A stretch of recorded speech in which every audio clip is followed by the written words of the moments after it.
एक बॉल है जो ड्रॉप होती है from the height of 90 metre.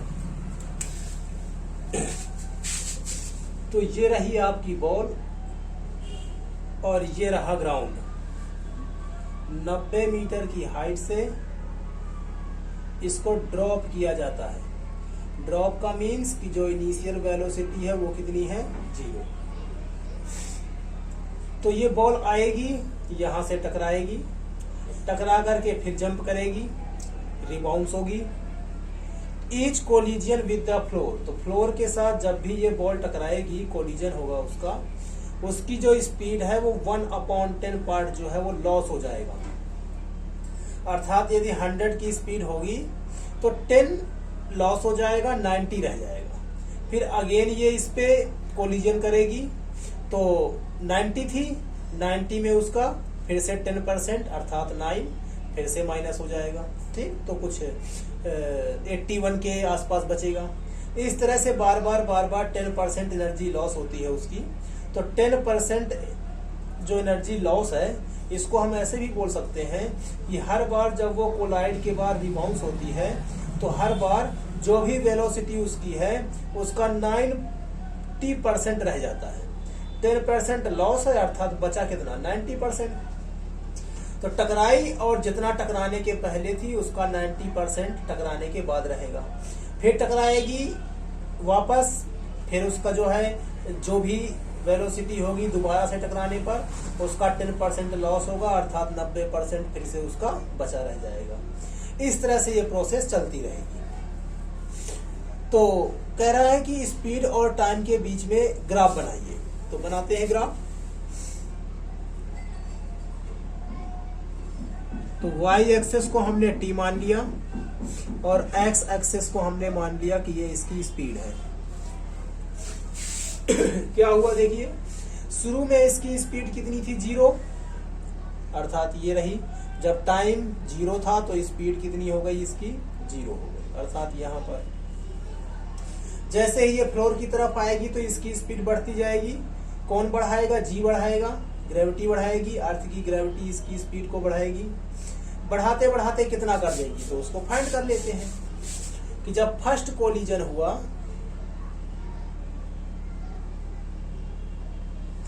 तो जो स्पीड है उसको मान लेते हैं यहाँ पर va। तो फार्मूला आपका वही v² = u² + 2as। हाइट का है इसलिए 2gh ले सकते हैं। u कितना है, 0, 2 का 2, g की डायरेक्शन भी नीचे ही है, 10 मान लेते हैं। h भी कहाँ है, वैसे डेप्थ में जा रहा है तो h ना लिख करके इसको डेप्थ के लिए d भी लिख सकते हो, कोई बात नहीं, हमें वैल्यू से मतलब है। तो वैल्यू कितनी है, 90 मीटर, तो ये हो गया आपका 90 मीटर। तो ये आ गया आपका va²। अब यदि आप va निकालना चाहते हैं तो रूट लग जाएगा। रूट लगने के पहले 0 है, इसको हटा देते हैं, तो अब लग जाएगा इस पे रूट। तो 2 × 10, 90 को लिख सकते हैं 9 × 10। 9 का कितना होता है, √3 होता है। 10 10 2 बार है तो एक बार हो जाएगा, 30 हो जाएगा। ये बचेगा आपका रूट। अर्थात जब वो फ्लोर के पास आएगा, आने के टाइम उसकी जो स्पीड होगी वो 30√2 हो जाएगी। तो t = 0 से स्टार्ट किया था और उसकी वैल्यू कितनी हो जाएगी, 30√2 मीटर पर सेकेंड। कितने टाइम के बाद होगी ये पता नहीं है हमें, तो पहले टाइम भी निकाल लेते हैं। टाइम निकालने का फार्मूला आपके पास फिर से है v = u + at। तो v = u + at, जिसमें g लेंगे और टाइम लेंगे। तो va कितना है, तो va आपका आ चुका है 30√2। u कितना है, तो सीधी सी बात है 0 ही है, 10 का 10 और t 0, ये आपका हट जाएगा, 0 से 0 कैंसिल हो जाएगा, आ जाएगा आपका 3√2। किस में आएगा, तो सेकंड में आएगा, क्योंकि सारी स्पीड किस में है, मीटर सेकंड में। तो 3√2 सेकंड। तो मान लेते हैं कि यहाँ पर कहीं पर 3√2 सेकंड है टाइम को सेकंड में मान रहे हैं हम। तो 0 था, फिर 3√2 हो गया, और जैसे ही 3√2 हुआ तो इसकी जो स्पीड है वो कितनी हो गई, बढ़ते बढ़ते 30√2 हो गई।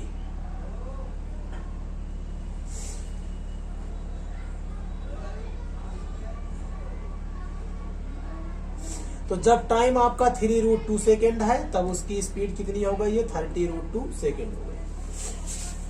अब इस पॉइंट पर हो क्या रहा है, जब यहां पर एक ही बात कर रहे हैं, इस पॉइंट पे हो रहा है कि ये 30√2 से आती है, 10% लॉस करती है और फिर वापस रिबाउंस हो जाती है।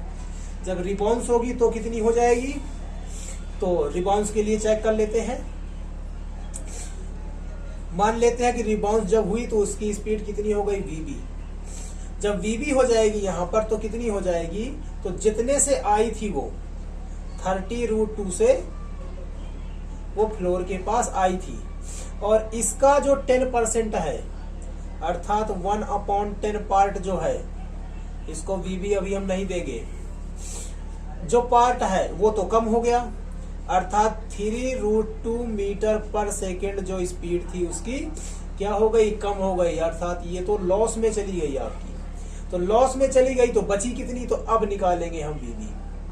तो va कितना था वो, और माइनस जो लॉस हो गया है वो बताया था 90% रह जाएगा। तो 90% डायरेक्ट यूज करके भी आप इसको फाइंड कर सकते हो। सीधे आप कर सकते हो कि 30√2 का सीधे सीधे कितना बचेगा, तो 90% बचेगा, परसेंट हटेगा तो 100 का साइन आता है, ये हो जाएगा आपका vb। तो चाहे आप इस तरह से फाइंड कर ले, चाहे आप इस तरह से फाइंड कर ले। तो vb कितना हो जाएगा, तो va कितना है इसका, va है 30√2 माइनस कितना लॉस हो गया, 3√2 मीटर पर सेकेंड का लॉस हो गया। तो √2 दोनों में कॉमन है, √2 ही रहेगा, 30 - 3 27/√2 इतनी वेलोसिटी रहेगी। इसको सॉल्व करेंगे तब भी आपका जो है 9 3 जा 27√2 देखिए बराबर ही आएगा।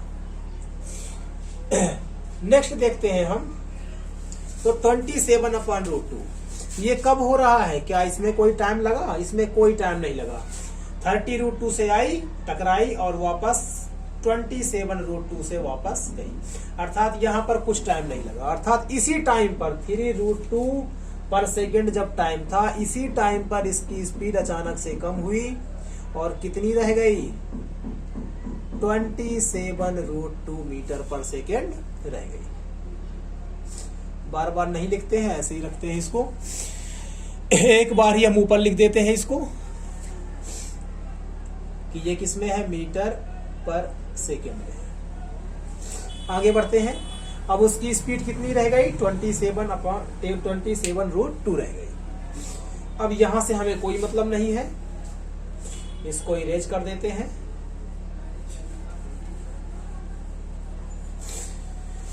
तो अब इसकी स्पीड जो है वो आ गई 27/2। अब क्या होगा, 27 से ये जाएगी, इसको भी इरेज कर देते हैं।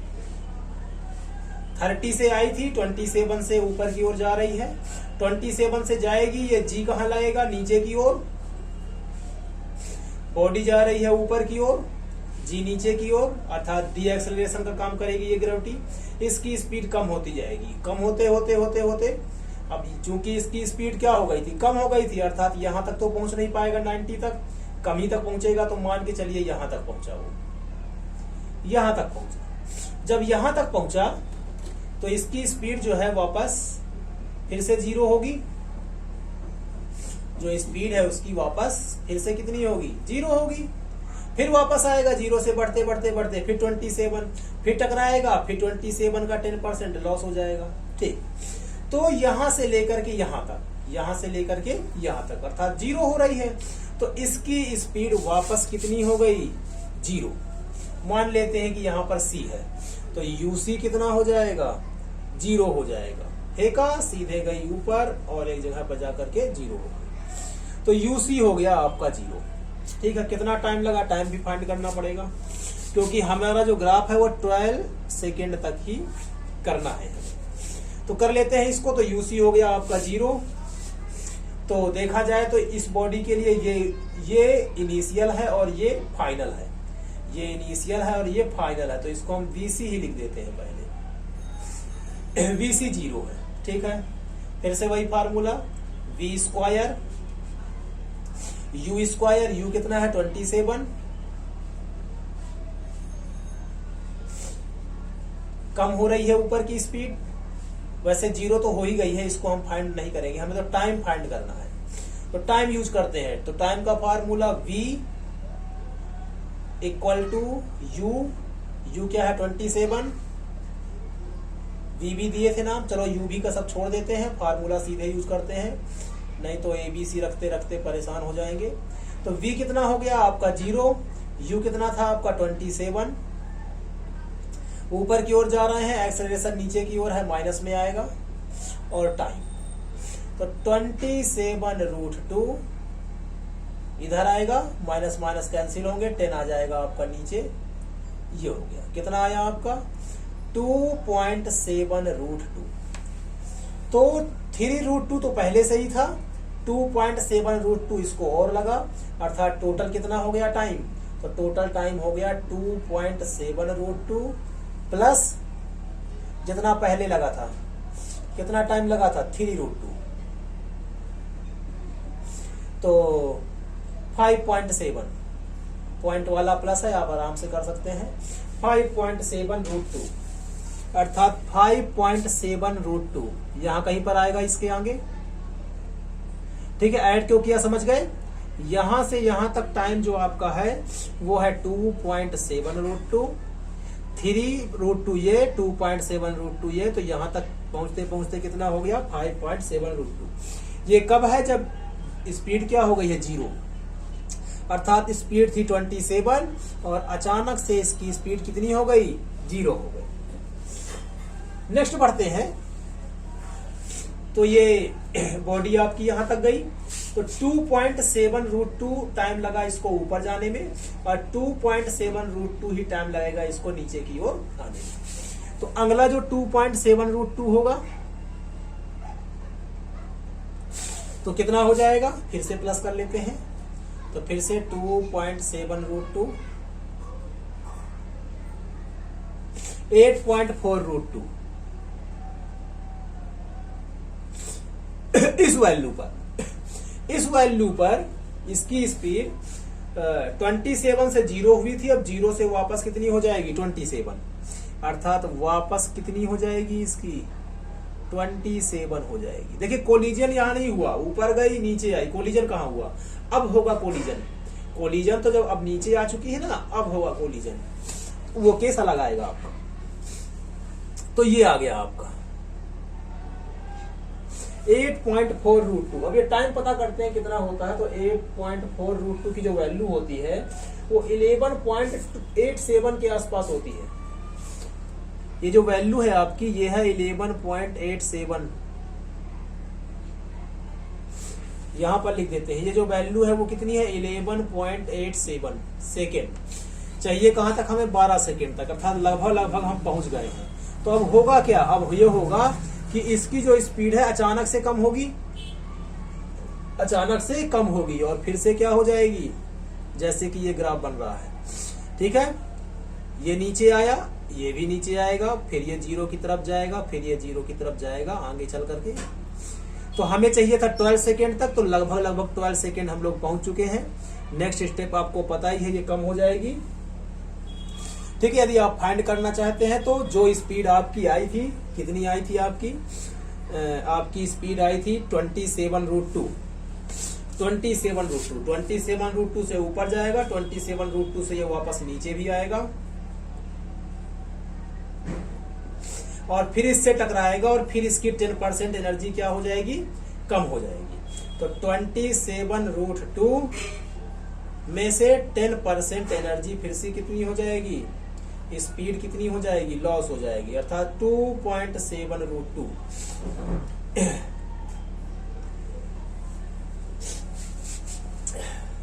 जो है फिर से कम हो जाएगी। तो जो भी माइनस करके आएगा उसकी वैल्यू आप यहां पर लिख सकते हैं कि इतना हो जाएगा इसका। ठीक है, चेक कर लेते हैं कितना हो जाएगा।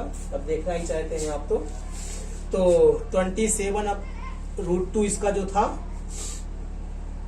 वो स्पीड था, और उसके बाद 1/10 कम हो गया। कितना हो गया आपका, पॉइंट लगेगा इधर।